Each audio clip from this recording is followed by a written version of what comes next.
England's 4-2 win over Croatia didn't just open their World Cup campaign, it lit a fire under Jude Bellingham that looked impossible to ignore. Because this wasn't just another strong performance, it was a response. Not long before the tournament, Bellingham's place in the squad wasn't as secure as people think. Injury setbacks had forced him out of key camps in September and October.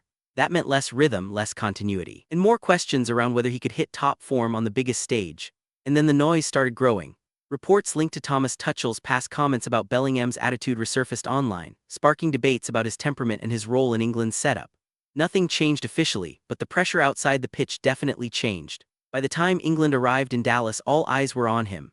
And early on, you could feel the tension in the game. Croatia pressed aggressively. England tried to control possession, and Bellingham was caught in the middle of a tactical question. Would he stay as the main number 10 or drop deeper into midfield? That decision didn't take long to reveal itself. Bellingham started drifting deeper, almost quietly taking control of England's build-up. He wasn't chasing highlights at first. He was controlling tempo, demanding the ball, and trying to settle the chaos around him. And then came the moment that changed everything. A sharp movement, perfect timing, and a finish that gave England the kind of breathing room Croatia couldn't recover from.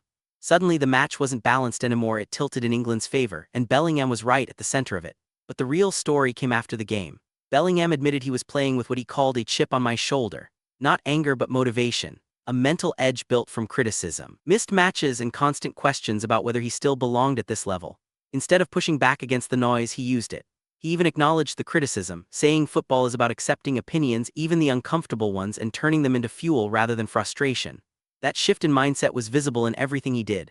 Every touch had intent. Every run looked sharper. Every decision felt like it had a point to prove behind it. And while Bellingham was taking control individually, England as a whole started to click too. Tuchel's system, often described as a brotherhood-style setup, finally showed balance in the second half. More intensity, better structure, and a clearer identity in possession. Croatia were still dangerous, but England had control.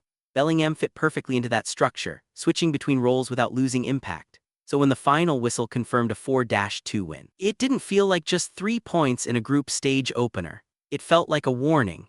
Because if this version of Bellingham, focused, slightly irritated, and mentally fired up, is already here this early in the tournament, then England might not just have a star in form.